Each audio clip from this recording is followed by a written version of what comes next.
궁과 성의 해석에 대해서 조금 이렇게 디테일하게 좀 한번 살펴보겠습니다. 우리가 이제 궁과 성의 그 상이라든지, 그러니까 구성학이라는 게 제가 요즘 어떤 생각이 드냐면, 명리를 이렇게 풀이하거나 사주를 이렇게 보죠. 이렇게 보고 또 육교에 이렇게 괴상을 살펴보고 또 그리고 구성에 이렇게 명관을 살펴봅니다. 살펴보면 여기 뭐가 있는 게 아니잖아요. 뭐 무슨 설명이 있는 것도 아니고 풀이가 있는 게 아니란 말이에요. 그러니까 거기에 그 내재되어 있는 그 의미, 상징 이거를 내가 이렇게 읽어내는 거거든요. 읽어내는 거예요. 근데 읽어내는 그 수단이 방편이 구성은 이렇게 수라는 거죠. 수. 이 궁이 가지고 있는, 그러니까 우리가 상수학이라고 얘기하듯이 궁이 가지고 있는 다양한 기본적인 의미하고 그리고 궁과 성의 연결고리를 매개로 해가지고 그냥 우리 흔히 하는 말로 이렇게 그 스토리를 만드는 거예요. 스토리를.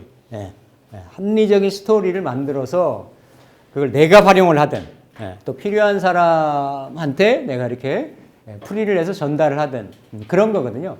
근데 그냥 딱 봐서 뭔가 이렇게 어떤 느낌이나 이런 게 아니고 이렇게 풀이하는 방식이나 공식이 있다라는 거죠.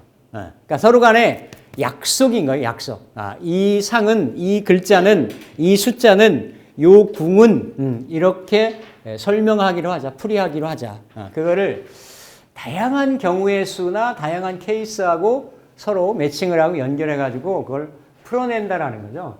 그래서 지금까지 우리가 쭉 계속 살펴왔듯이 중궁까지 포함해서 상하사방의 9개의 궁을 우리가 부궁이라고 얘기를 하고 그 사이를 그 궁을 성들이 이렇게 이제 운행을 하는 거죠. 어떤 법칙성을 따라 가지고 그래서 뭔가 궁과 성이 만났을 때 그 상이 이 모습을 이렇게 드러낸다라는 거예요.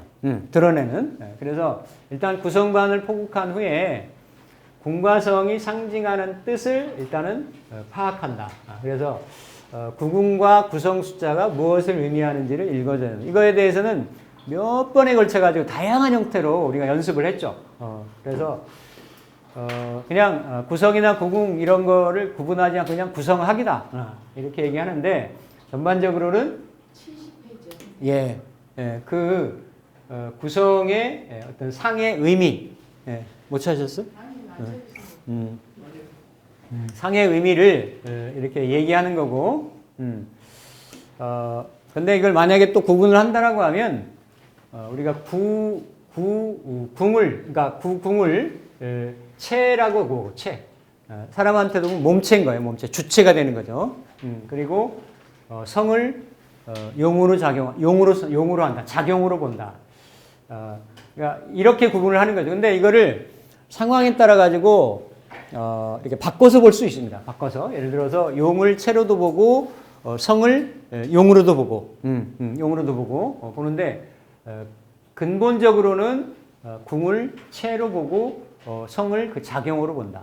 그러니까 그 장소가 움직이는 건 아니죠. 장소는 고정성을 내포를 하고 있기 때문에 그거의 본체를 볼 수 있는 거. 그러니까 이러한 구분은 어떤 거를 이렇게 상징하냐면 이걸 가지고 사람으로 쓴다든지 어떤 내가 표현하고자 하는 어떤 대상으로 쓴다든지 하면 그 대상의 주체가 되는 거예요. 그러니까 사람으로 따지면 내 몸이 되는 거예요. 신체. 내가 만약에 어떤 건강이라든지 내가 움직임이라든지 이런 걸 볼 때 기본적으로 내 컨디션이 프레쉬해야 뭔가 이렇게 내가 생명 에너지를 가지고 있는 거거든요. 근데 이게 또 내가 이렇게 움직이는 거, 내가 활발하게 나의 어떤 역할을 드러내는 이런 건 작용인 거죠. 물론 채용이 같이 움직이는데 근원적으로 보면 따질 때 이 사람이 체가 다치면 용도 작용을 안 하는 거예요. 못 하는 거지. 내가 예를 들어서 어디 다쳐가지고 부러져가지고 예를 들어서 병원에 누워 있어요. 그러면 체와 용이 작동이 정지가 된 거죠, 그렇죠? 그러니까 그런 것들을 이제 구분을 할 때 실제 상황에서 보면 그 구성학에서 구궁이 상징하는 뭔가 이렇게 나중에 점학에서 쓰든 뭔가 상징을 풀어낸 걸로 쓸 때 먼저 출발점은 체가 온전해야 그 다음에 용도 제대로 작동할 수가 있다라는 얘기예요. 자, 이게 이제 체용을 구성과 구궁으로 이렇게 구분을 하는 거고, 단체는 움직이지 않고 구성이 숫자의 그런 운행을 하면서 이렇게 손님 역할을 한다는 거죠. 우리가 주객. 그래서 본래 손님도 본래의 칼날을 가지고 있죠. 자기 자신의 개성을 가지고 있는데 어쨌든 그 궁으로 갔을 때는, 궁으로 움직였을 때는 궁의 이런 공간적인 의미, 이거를 서술적이다 이렇게 표현해요. 그러니까 이걸 풀이하는 요령을 이렇게 성이 숫자가 본래는 작용의 모습을 하는데 현상으로는 그게 보이는 거예요. 그러니까 본래는 체가 구궁이 되는데 내가 뭔가 움직여서 변화되는 모습으로 보일 때는 그 구성의 작용력이 먼저 드러난다라는 거죠. 그러면 그 구성이 그 구궁에 들어가 있으면 그 구궁의 의미를 내가 쓴다라는 얘기예요. 근데 그 구궁의 의미를 뭘로 풀어 쓰느냐? 서술어로 주로 많이 쓰인다. 그러니까 이게 기준점이 이렇습니다. 기준점이. 그러면 우리가 구궁을 표현할 때 뭐 장소, 질병, 사람, 사물 여러 가지로 이렇게 그 해석을 했단 말이에요. 근데 기본적으로 여기다 이걸 이렇게 문장을 만들어서 뭔가 문장 형태로 내가 이거를 치환시켜 가지고 변환시켜 가지고 내가 이해를 하려면 뭔가 이렇게 의미가 있게끔 그 의미를 부각을 해서 살리려면 이 궁을 어떤 그 서술어의 의미로 예를 들면 다 우리 했어요. 손궁을 얘기를 하면 손궁이 가지고 있는 명사적인, 사물적인, 어떤 공간적인, 육친적인 그런 의미들이 다 있잖아요, 그렇죠? 그런데 이 중에서 이 손궁이 뭐 사업을 한다, 그렇죠? 멀리 간다, 거래를 한다, 결혼을 한다, 뭐 이렇게 이런 것들, 교환을 한다, 교역을 한다, 같은 말이면 장사를 한다, 뭐 이런 것들이 이렇게 궁을 해석하기 위한 서술적인 부분들이 된다는 얘기죠. 그래서 이게 궁과 성을 해석을 하는 거니까 기본적인 주안점이 이렇게 공간적 의미는 뭘로? 서술어로 활용을 한다. 서술어로. 그러니까 예를 들어서 진궁이다라고 하면 출발한다, 시작한다라는 의미인 거예요. 깜짝 놀란다, 뭐 사기를 맞는다 이런 것도 되는 거죠, 그렇죠? 구설수에 노출된다 이런 것들이 각 궁들이 갖고 있는 의미들을 한 작게는 뭐 2-3개에서 많게는 한 5-6개, 한 10개까지도 그걸 내가 서술적인 의미로 가지고 있는다라는 얘기죠. 간국이면 뭐 이런 거, 그렇죠? 그래서 각 뭐 중궁이다 그럼 내가 뭐 주체가 된다, 뭐 아니면 뭐 고집스러워진다, 아니면 판단착오에 빠질 수 있다, 아니면 사면초가에 빠진다, 뭐 부패된다 이런 거, 그렇죠? 이런 의미들이 각각의 궁들이 갖는 이런 서술적인 의미가 되고, 내가 보려고 하는 게, 따지려고 하는 게 이게 사람이다, 뭐 어떤 사물이다. 그러면 그 구성 숫자를 이런 사람이나 사물로 이렇게 대입을 한다는 얘기죠. 그래서 궁과 성을 개념에 따라서 주객으로, 체용으로 다양하게 이렇게 활용을 할 수가 있습니다. 그래서 궁이 공간으로 쓰이는 경우, 서술어로 쓰이는 경우, 뭐 사람으로 쓰이는 경우 숫자가 사물로 쓰이는 경우든 어떤 형태든 굉장히 다양한 형태로 이렇게 활용을 할 수가 있고 이게 그냥 딱 단면에 그런 공간적인 의미를 딱 집어서 해석을 할 수도 있고 이거를 연쇄적으로 서로 이렇게 그 연관해 가지고도 해석을 합니다. 이거를 궁 중심의 그 어떤 이렇게 그 변화작용력 이런 거를 보는 거를 이렇게 연좌법이라고 얘기를 해요. 서로 연결해서 이렇게 보는 거죠. 그거는 예를 들면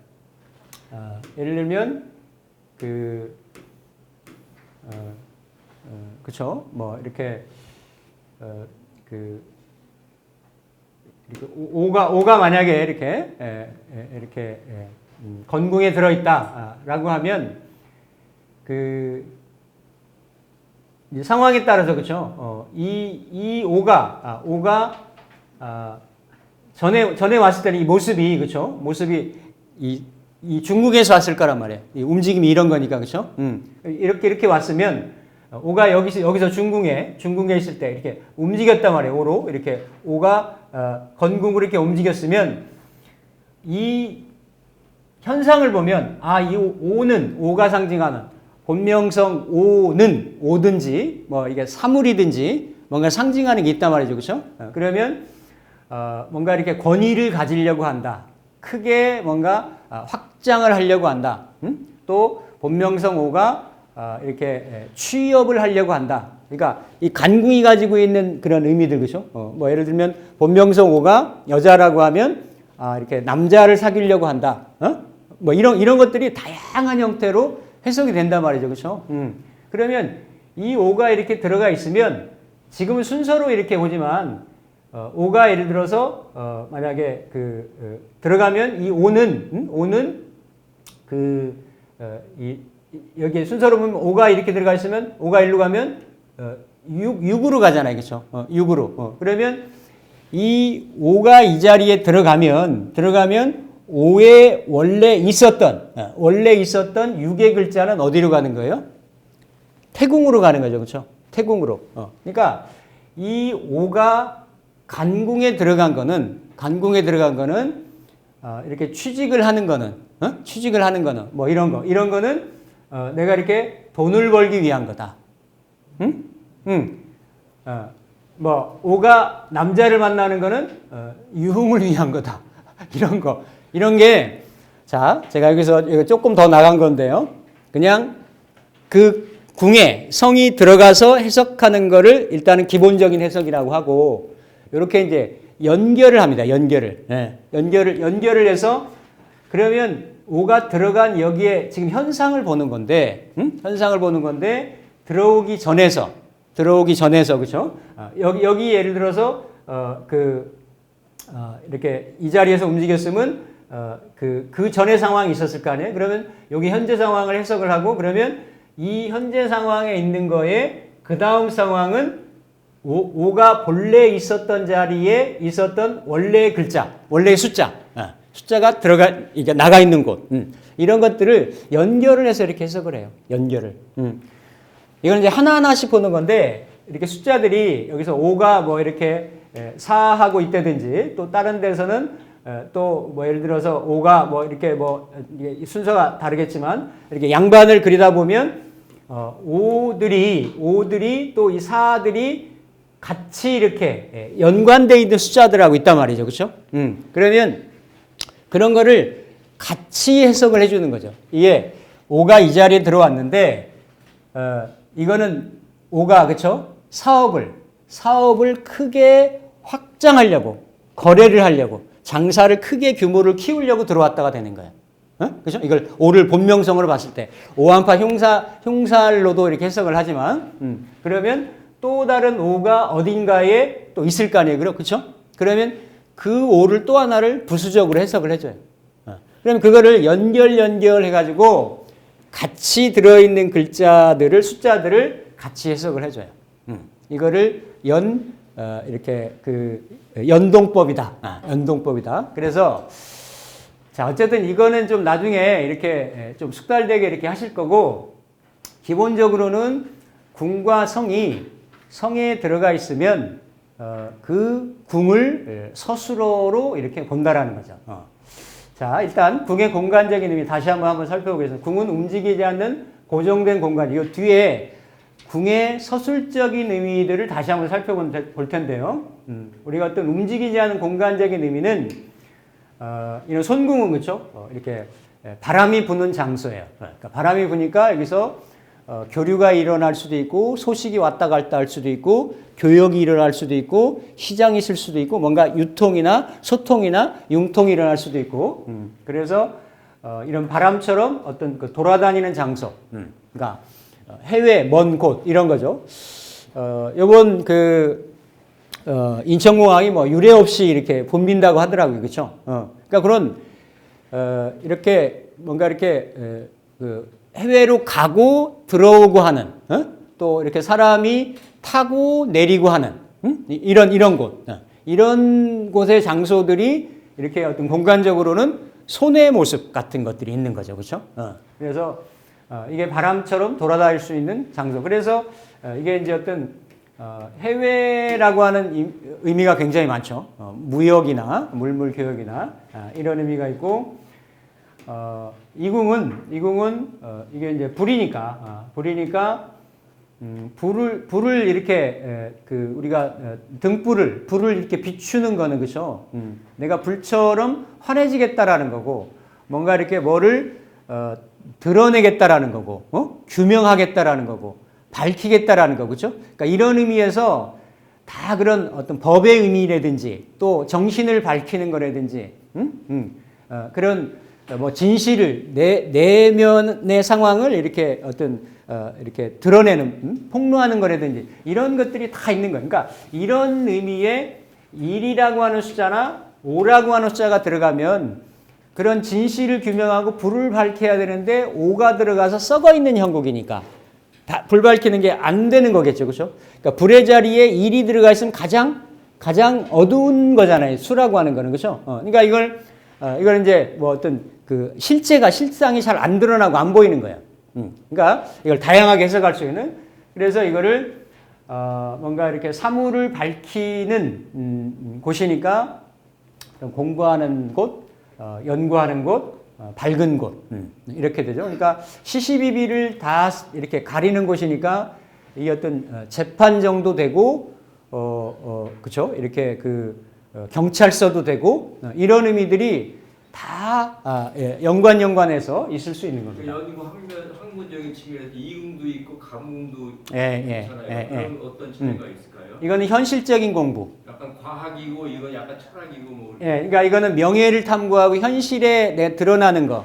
현실에 아니 이건 알아주는 건 아니잖아요, 이 사람은.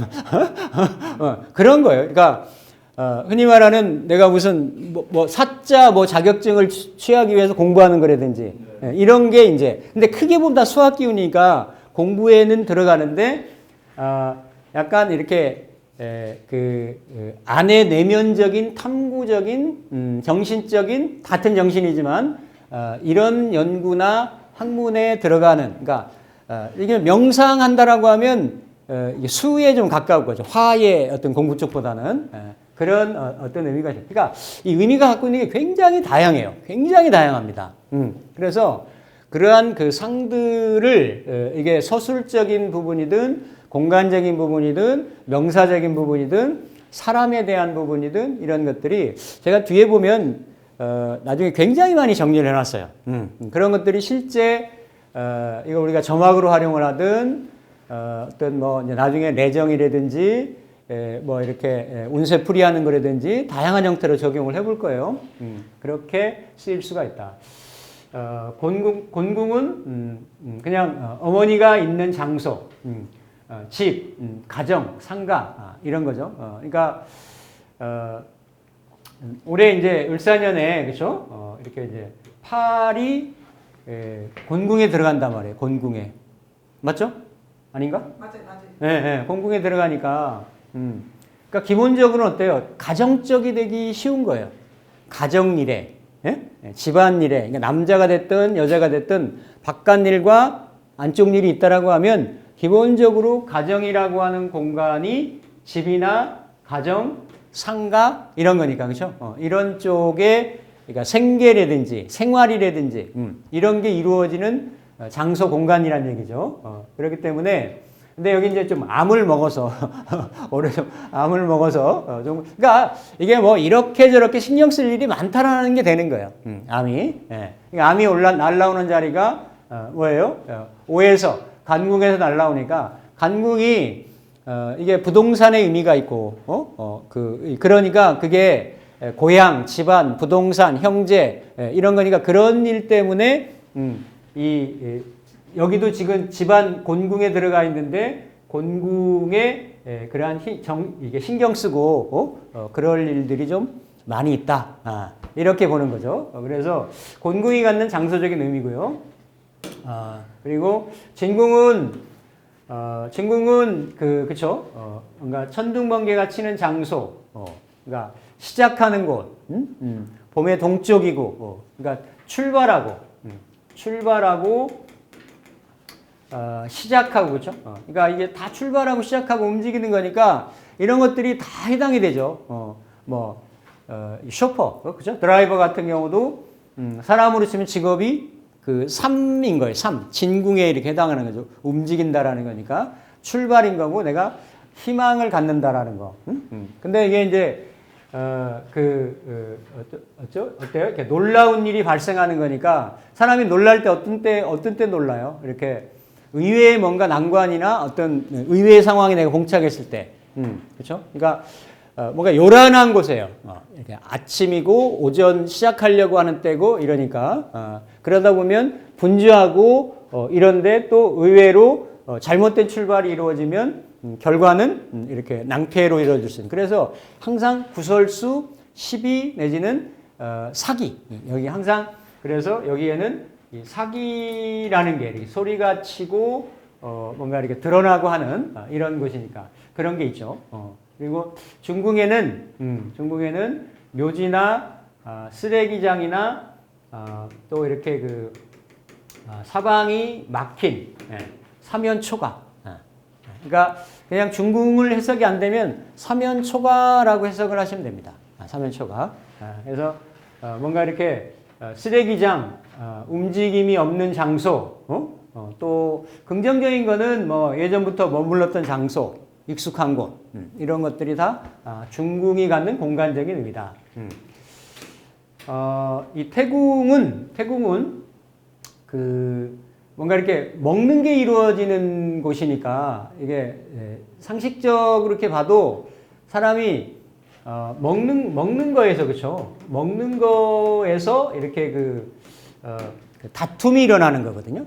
그러니까 이게 두 문이 문 밖에 나가서 이 콩을 서로 먹으려고 그래서 싸움이 생기는 거예요. 그러니까 태방이 먹고 이렇게 뭔가 즐기고 이러다 보니까 이제 유흥도 있죠. 유흥도 있는데 이렇게 내가 뺏긴다라는 의미도 있어요. 뺏긴다라는 의미, 유흥 때문에. 그래서 즐거움 있는 장소, 그런 음식이 있는 장소, 그리고 가을 추수에 대한 거니까 뭔가 이렇게 돈이 있는 곳, 또 은행 이렇게 보는 거죠. 그래서 이런 거를 보통 이제 긍정적으로 해석을 하는 거고, 올해 같은 경우 아직 그 중궁의 연명성이 이제 3이니까 이렇게 이제 5항이 태궁에 들었잖아요, 그렇죠? 그러니까 즐거움이 없고, 즐거움이 사라지고, 그러니까 5항은 좋지, 5항 자체 본인은 태궁에 들어갔으니까 좋은데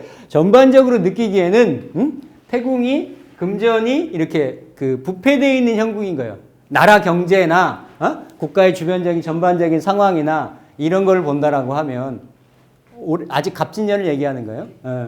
그래서 그런 형태. 그러니까 이게 5항이 들었기 때문에 결국은 그쵸. 그래서 이제 이런 거를 따지는 거를 기본적으로 그렇죠. 이렇게 3, 4, 5, 6, 7, 8, 9, 1. 이거 이제 세운 따질 때, 그러니까 연울 따질 때 이런 것도 그대로 보는 거죠.